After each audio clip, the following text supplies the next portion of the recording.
Constitution of the United States Article 1. Section 1. All legislative powers herein granted shall be vested in a Congress of the United States, which shall consist of a Senate and House of Representatives. Section 2. The House of Representatives shall be composed of members chosen every second year by the people of the several states, and the electors in each state shall have the qualifications requisite for electors of the most numerous branch of the state legislature. No person shall be a representative who shall not have attained to the age of 25 years, and been 7 years a citizen of the United States, and who shall not, when elected, be an inhabitant of that state in which he shall be chosen.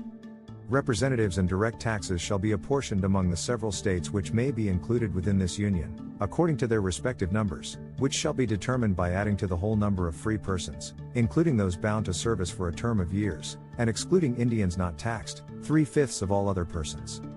The actual enumeration shall be made within 3 years after the first meeting of the Congress of the United States, and within every subsequent term of 10 years, in such manner as they shall by law direct.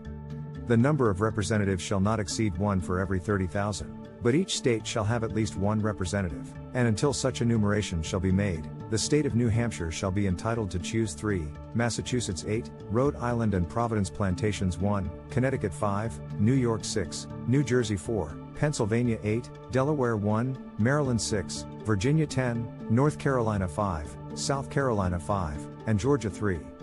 When vacancies happen in the representation from any state, the executive authority thereof shall issue writs of election to fill such vacancies. The House of Representatives shall choose their Speaker and other officers, and shall have the sole power of impeachment.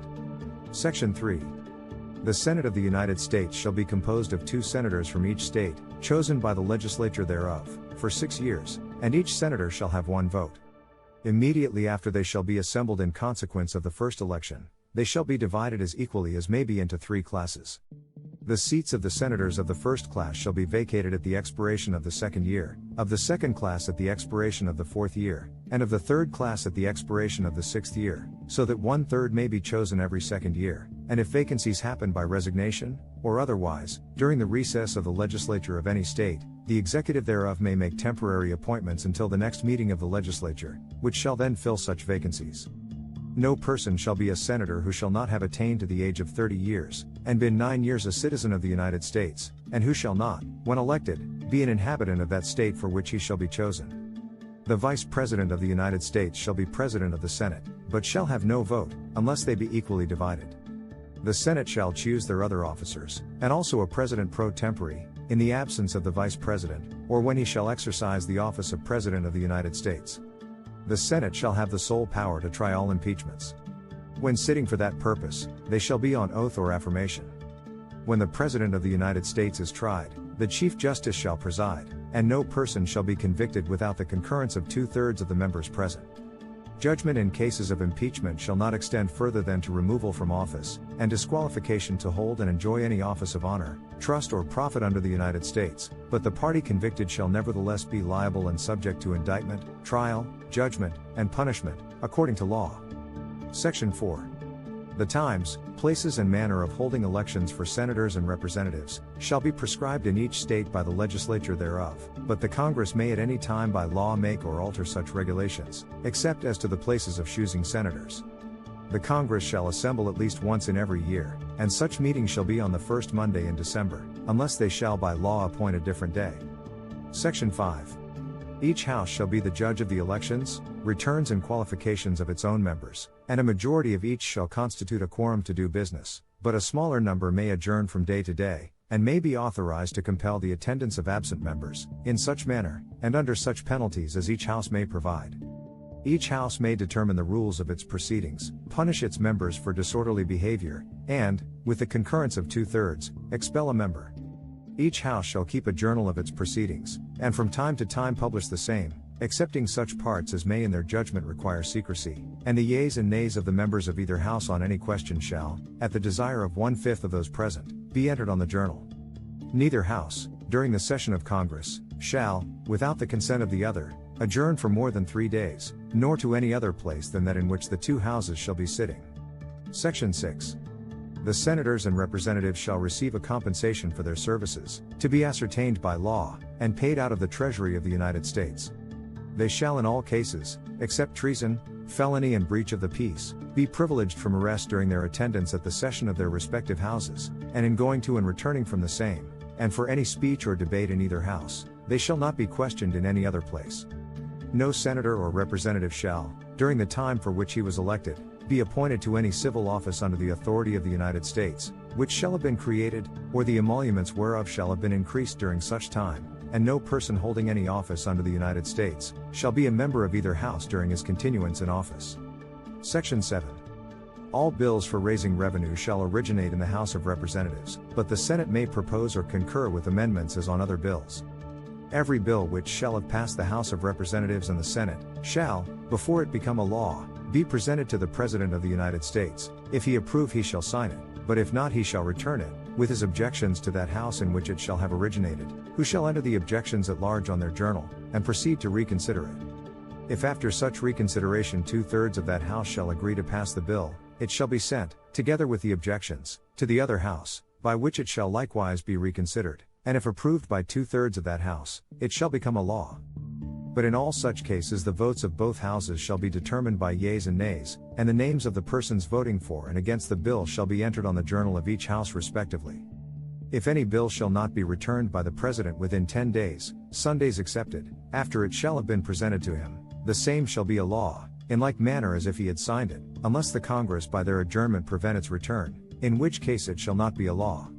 Every order, resolution, or vote to which the concurrence of the Senate and House of Representatives may be necessary, except on a question of adjournment, shall be presented to the President of the United States, and before the same shall take effect, shall be approved by him, or being disapproved by him, shall be repassed by 2/3 of the Senate and House of Representatives, according to the rules and limitations prescribed in the case of a bill. Section 8. The Congress shall have power to lay and collect taxes, duties, imposts, and excises, to pay the debts and provide for the common defense and general welfare of the United States, but all duties, imposts and excises shall be uniform throughout the United States. To borrow money on the credit of the United States. To regulate commerce with foreign nations, and among the several states, and with the Indian tribes. To establish an uniform rule of naturalization, and uniform laws on the subject of bankruptcies throughout the United States. To coin money, regulate the value thereof, and of foreign coin, and fix the standard of weights and measures. To provide for the punishment of counterfeiting the securities and current coin of the United States. To establish post offices and post roads. To promote the progress of science and useful arts, by securing for limited times to authors and inventors the exclusive right to their respective writings and discoveries. To constitute tribunals inferior to the Supreme Court. To define and punish piracies and felonies committed on the high seas, and offenses against the law of nations. To declare war, grant letters of marque and reprisal, and make rules concerning captures on land and water. To raise and support armies, but no appropriation of money to that use shall be for a longer term than 2 years. To provide and maintain a navy. To make rules for the government and regulation of the land and naval forces. To provide for calling forth the militia to execute the laws of the Union, suppress insurrections and repel invasions. To provide for organizing, arming, and disciplining the militia, and for governing such part of them as may be employed in the service of the United States, reserving to the states respectively, the appointment of the officers, and the authority of training the militia according to the discipline prescribed by Congress. To exercise exclusive legislation in all cases whatsoever, over such district, not exceeding 10 miles square, as may, by cession of particular states, and the acceptance of Congress, become the seat of government of the United States, and to exercise like authority over all places purchased by the consent of the legislature of the state in which the same shall be, for the erection of forts, magazines, arsenals, dockyards, and other needful buildings and to make all laws which shall be necessary and proper for carrying into execution the foregoing powers, and all other powers vested by this Constitution in the government of the United States, or in any department or officer thereof. Section 9. The migration or importation of such persons as any of the states now existing shall think proper to admit, shall not be prohibited by the Congress prior to the year 1808, but a tax or duty may be imposed on such importation, not exceeding $10 for each person. The privilege of the writ of habeas corpus shall not be suspended, unless when in cases of rebellion or invasion the public safety may require it. No bill of attainder or ex post facto law shall be passed.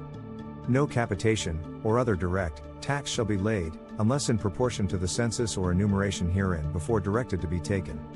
No tax or duty shall be laid on articles exported from any state. No preference shall be given by any regulation of commerce or revenue to the ports of one state over those of another, nor shall vessels bound to, or from, one state, be obliged to enter, clear, or pay duties in another. No money shall be drawn from the treasury, but in consequence of appropriations made by law, and a regular statement and account of the receipts and expenditures of all public money shall be published from time to time. No title of nobility shall be granted by the United States, and no person holding any office of profit or trust under them, shall, without the consent of the Congress, accept of any present, emolument, office, or title, of any kind whatever, from any king, prince, or foreign state. Section 10. No state shall enter into any treaty, alliance, or confederation, grant letters of marque and reprisal, coin money, emit bills of credit, make anything but gold and silver coin a tender in payment of debts, pass any bill of attainder, ex post facto law, or law impairing the obligation of contracts, or grant any title of nobility.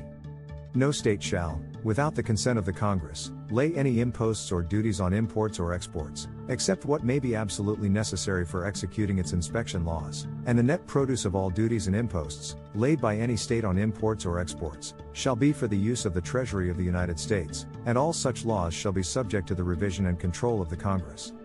No state shall, without the consent of Congress, lay any duty of tonnage, keep troops, or ships of war in time of peace, enter into any agreement or compact with another state, or with a foreign power, or engage in war, unless actually invaded, or in such imminent danger as will not admit of delay.